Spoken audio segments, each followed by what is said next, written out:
Nitondra ny teny fiarabana ho an'ny filoha vaovao sy ho an'ny vahoaka malagasy kosa ny lehiben'ny Masivo Marokana miasa sy monina eto Madagasikara ary nisy ihany koa moa ny antso ho an'ny fianakaviam-be iraisam-pirenena izay nataony amin'ny mahadoyan ny corps diplomatique azy eto amintsika. Ny anjinjiny ny tanteriny Claudia Solution eo amin'ny sariny mamy Ra Samuely. Miarahaba ny Andriamatoa filoha Ery Rajaonarimampianina ny tenako ary maneho ny fahafampo ny fianakaviam-be iraisam-pirenena tamin'ny fahatotosan'ny fifidianana tao anatin'ny filaminana sy fangaraharahana raha ny voalazan'ny lehiben'ny Masivon'ny Maroc miasa sy monina eto Madagasikara.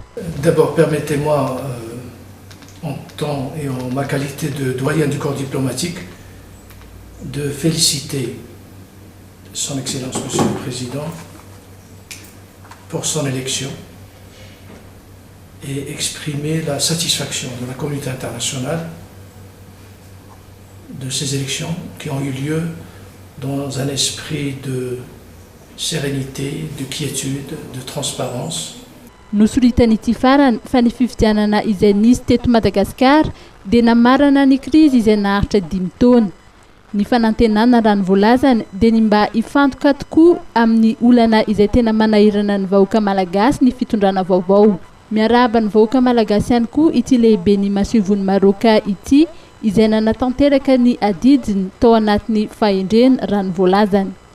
Ny mpanjakan'ny Repoblikan'i Maroc Mohamed VI raha ny nambarany dia nanapa-kevitra fa andefan'ny ministry raharaham-bahiny anatrika ny lanonana amin'ny sabotsy avy izao izay anatanterahan'ny filoha malagasy ny fianianana.